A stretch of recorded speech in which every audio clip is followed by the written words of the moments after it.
Merdeka, kemerdekaan, dan penjajahan. Tiga kata yang sangat dekat dengan sejarah panjang Nusantara Indonesia. Sebelum meraih kemerdekaan, bangsa ini pernah dijajah setidaknya kurang lebih 350 tahun. Entah berapa banyak darah dan air mata tertumpah demi membebaskan diri dari penjajahan. Perdagangan menjadi dalih bangsa ini menjadi rebutan bangsa-bangsa seperti Portugis, Spanyol, Inggris, dan yang terlama adalah Belanda. Banten ialah wilayah pertama kali Belanda mendarat yang dipimpin oleh Cornelis de Houtman. Saat itu, kedatangan mereka diketahui bukan untuk menjajah, melainkan dengan tujuan berdagang. Melalui perusahaan multinasional kala itu, VOC mengklaim dirinya sebagai kekuatan politik dan ekonomi di Pulau Jawa setelah Kesultanan Mataram runtuh. Tapi karena manajemen yang buruk, korupsi, juga menghadapi peperangan dan bersaing ketat dengan Inggris, VOC runtuh dan bangkrut menjelang akhir abad ke-18 dan dinasionalisasi oleh Belanda. Kekuasaan di tanah Jawa khususnya kemudian diambil alih langsung oleh pemerintah Belanda. Ada dua tokoh yang dikenal sebagai arsitek pemerintah Belanda di Indonesia, yaitu Herman Willem Daendels dan Letnan Inggris Stamford Raffles. Daendels mengatur pemerintahan pusat hingga daerah dengan cara membagi Pulau Jawa ke berbagai distrik di bawah pimpinan pegawai negeri sipil Eropa. Selama 3 tahun, Daendels menjadi gubernur jenderal Hindia Belanda. Di masa kepemimpinannya, rakyat dan penguasa-penguasa setempat diperlakukan dengan sewenang-wenang, termasuk para raja di Jawa yang dipaksa mengabdi kepada Belanda. Kebijakannya yang paling kontroversial adalah pembangunan jalan dari Anyer sampai Panarukan yang menelan sekitar 12.000 korban karena dilakukan melalui penerapan kerja paksa. Sebab saat itu Belanda mengalami kesulitan keuangan akibat perang melawan Inggris. Pada Mei 1811, Daendels dicopot dari jabatannya karena ia dianggap tak dapat membangun hubungan dengan penguasa tanah Jawa. Daendels juga dituduh memperkaya diri sendiri dengan menjual tanah-tanah pemerintah. Saat Raffles menjabat sebagai Letnan Gubernur Hindia Belanda, ia melanjutkan reorganisasi sang pendahulu. Ia mereformasi polisi, sistem administrasi, hingga pengadilan di Jawa. Raffles juga mengenalkan pajak tanah yang mengharuskan petani Jawa membayar pajak sekitar 2/5 dari panen tahunan. Indonesia atau Hindia Timur adalah tanah jajahan Belanda yang memiliki nilai strategis dan ekonomis tinggi. Akibatnya, pribumi menanggung beban pajak dan monopoli yang tinggi, serta menghadapi kelaparan, wabah penyakit, dan penderitaan lainnya. Eksploitasi pribumi demi memenuhi kekosongan kas kerajaan Belanda dan utang yang menumpuk akibat pembiayai perang mendorong Johannes van den Bos, Gubernur Jenderal Belanda, mencetuskan ide tanam paksa pada peningkatan produksi tanaman yang laku di pasar internasional seperti kopi, tebu, tembakau, teh, dan nila. Sementara para petani diwajibkan menanam komoditas ekspor itu dan menjualnya pada Belanda dengan harga sangat rendah sebagai pengganti pembayaran pajak mereka. Hasilnya, dalam waktu 35 tahun sejak 1832, pemerintah Belanda mampu meraup keuntungan hingga 967 juta gulden. Berjalannya waktu, banyak yang menentang penerapan sistem tanam paksa yang dianggap tidak manusiawi, termasuk dari parlemen Belanda, yakni kaum liberal dan humanis. Salah satu tokoh kaum humanis dari Belanda bernama Eduard de Westdekker atau dengan nama samaran Multatuli, yang pada tahun 1860 menerbitkan buku berjudul Max Havelaar. Dalam bukunya, ia mengisahkan kekejaman Belanda kepada jajahan Jawa. Buku ini dianggap sebagai bentuk kritikan pada Belanda terhadap praktik tanam paksa di Hindia Belanda yang pada akhirnya dihapuskan pada tahun 1870. Beralihlah ke masa ekonomi liberal di Hindia Belanda dengan ditandai dibukanya peluang kepada pemodal swasta untuk menanamkan modal dalam kegiatan usaha. Para pelaku usaha baik dari Belanda maupun negara Eropa lainnya menanamkan modal di industri-industri perkebunan baik di Jawa maupun luar Jawa. Dengan liberalisasi ekonomi ini membuat perkembangan ekonomi Hindia Belanda maju sangat pesat, terutama di Jawa.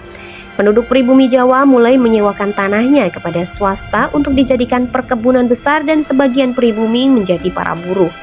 Kala itu, Belanda terhitung sebagai negara investor ketiga terbesar di dunia. Sementara pengusaha swasta mulai menginginkan keleluasaan dalam menanamkan modalnya di Hindia Belanda. Desakan inilah yang membuat Belanda mengeluarkan aturan-aturan tentang kebijakan liberal. Kebijakan Belanda ini dikenal dengan nama sistem open door policy. Tiga peraturan utama dalam kebijakan ekonomi liberal 1870 adalah yang pertama, Indische Contabiliteit atau Undang-Undang Perbendaharaan Negara yang mengatur tentang kewajiban seluruh APBN Hindia Belanda disahkan oleh parlemen dan melarang mengambil keuntungan dari tanah jajahan. Yang kedua adalah Agrariswet atau Undang-Undang Agraria, yaitu pengaturan tentang dasar-dasar pertanahan dengan berbagai ketentuan. Ketiga adalah Suikerwet atau Undang-Undang Gula yang menetapkan bahwa pemerintahan Belanda tidak diperbolehkan memonopoli gula, melainkan diperbolehkan swasta untuk ikut menjalankan usaha gula di Hindia Belanda. Meskipun ekonomi Hindia Belanda maju secara pesat, sayangnya tidak dengan kondisi kesejahteraan rakyat Indonesia. Hal ini dikarenakan semakin bertambahnya tekanan terhadap sumber-sumber bahan pangan. Tanah dengan kualitas terbaik ditanami tanaman industri, sedangkan tanaman pokok seperti padi ditanam di lahan yang tandus. Penjajahan tetap membawa kepahitan bagi yang terjajah. Silih bergantinya penjajahan tak memberi ruang pada bangsa ini merasakan kemerdekaannya. Lepas dari Belanda, Indonesia masuk dalam jajahan Jepang. Tujuan Jepang menyerang dan menduduki Hindia Belanda adalah untuk mendapatkan sumber daya alam, terutama minyak bumi, untuk mendukung potensi perang dan industri mereka. Pulau Jawa direncanakan sebagai pusat dukungan untuk operasi militer di Asia Tenggara, serta Sumatera sebagai sumber minyak utama. Jepang masuk ke Indonesia melalui Tarakan dan kemudian menguasai beberapa wilayah lain di Kalimantan dan Maluku. Lalu pasukan Jepang melanjutkan ekspansi ke wilayah Sumatera dan berhasil menguasai Palembang dan sekitarnya. Kependudukan Jepang berlanjut ke daerah Teluk Banten di Jawa Barat serta wilayah Kragan di Jawa Tengah. Akhirnya, Batavia sebagai pusat pemerintahan kolonial Hindia Belanda direbut pada tanggal 5 Maret 1942, diikuti dengan keberhasilan mereka mengambil alih Bandung 2 hari setelahnya. Pada tanggal 8 Maret 1942, Belanda dan Jepang bertemu di Kalijati dekat Subang, Jawa Barat untuk melakukan perundingan. Dalam pertemuan tersebut, Belanda setuju untuk menyerah tanpa syarat kepada Jepang. Dengan propaganda Jepang, rakyat Indonesia pun percaya dengan gerakan 3A, Jepang Cahaya Asia, Jepang Pemimpin Asia, dan Jepang Pelindung Asia, yang diharapkan akan menjadi titik awal untuk melepaskan diri dari penjajahan. Namun kenyataannya sangat berbeda dari harapan. Gerakan 3A merupakan strategi Jepang untuk menguasai Indonesia dan melakukan eksploitasi sumber daya alam maupun sumber daya manusia. Selama 3,5 tahun, Jepang berhasil menguasai Indonesia dan meninggalkan sejarah yang kelam karena kekejaman yang dilakukan. Rakyat Indonesia mengalami penderitaan selama pendudukan Jepang seperti siksaan fisik, petendensian tanpa alasan yang jelas, perbudakan seks, kerja paksa yang tidak manusiawi, dan banyak kerugian lainnya. Jepang juga menerapkan kebijakan politik, diantaranya yang pertama adalah melakukan restrukturisasi pemerintahan dan membagi wilayah Indonesia menjadi dua, yaitu yang dikuasai oleh Angkatan Darat atau Rikugun dan yang dikuasai oleh Angkatan Laut atau Kaigun. Kedua adalah reorganisasi administrasi dengan mengubah struktur pemerintahan sesuai dengan kaidah Jepang, seperti Shu, Ken, Shi, Kun, So, Ku, dan Tonarigumi. Tujuan dari perubahan ini adalah untuk memata-matai penduduk yang anti-Jepang.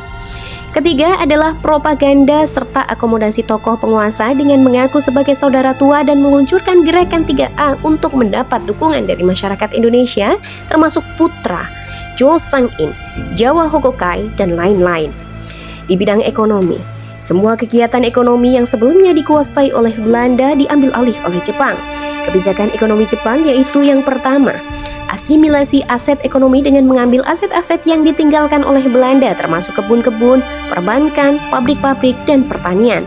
Yang kedua, swasembada dengan memaksa rakyat untuk memenuhi kebutuhannya sendiri sehingga tidak perlu mengimpor dari negara lain, serta agar Indonesia hanya menjadi tergantung pada Jepang. Yang ketiga adalah setoran wajib sebagai upaya Jepang untuk mengumpulkan dana. Rakyat Indonesia diwajibkan menyetorkan 30% untuk pemerintah Jepang, 20% untuk lembaga desa, 40% untuk kebutuhan pribadi, dan sisanya untuk koperasi bersama yang dikelola oleh organisasi seperti Jawa Hokokai dan Nagyo Kumiai. Namun, dalam kenyataan, pemerintah Jepang juga mengambil sebagian dari 40% yang seharusnya dimiliki oleh rakyat, sehingga banyak dari rakyat Indonesia yang hidup dalam kondisi menderita.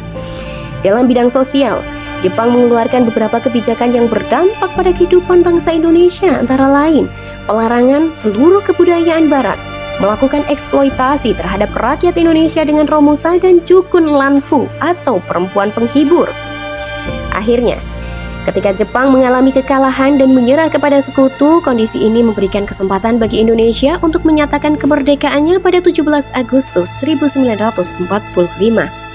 Perjalanan panjang penjajahan negeri ini menyisakan luka yang sangat mendalam untuk anak negeri.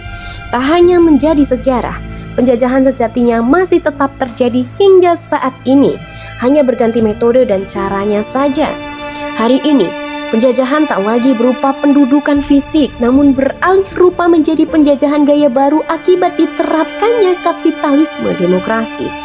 Penjajahan pemikiran dan kebijakan berkiblat pada Barat, mewujud di segala bidang kehidupan, ideologi, politik, pemerintahan, ekonomi, sosial budaya, pendidikan, demikian juga dengan Hankam.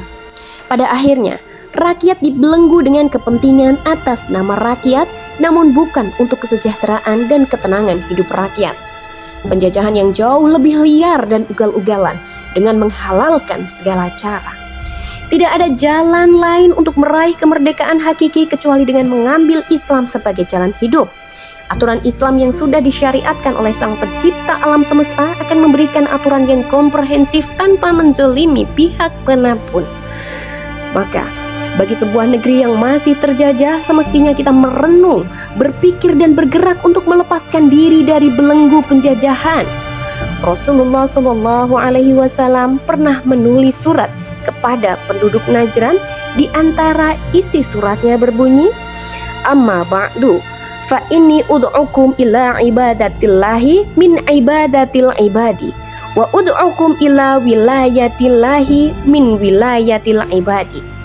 Amma ba'du, aku menyeru kalian untuk menghambakan diri kepada Allah dan meninggalkan penghambaan kepada sesama hamba atau manusia. Aku pun menyeru kalian agar berada dalam kekuasaan Allah dan membebaskan diri dari penguasaan oleh sesama hamba atau manusia. Dalam Al-Hafiz Ibnu Katsir Al-Bidayah wa An-Nihayah 5-553. Itulah makna kemerdekaan hakiki. Indonesia, sungguh kita belum merdeka dalam makna sebenarnya kecuali hanya lepas dari penjajahan fisik.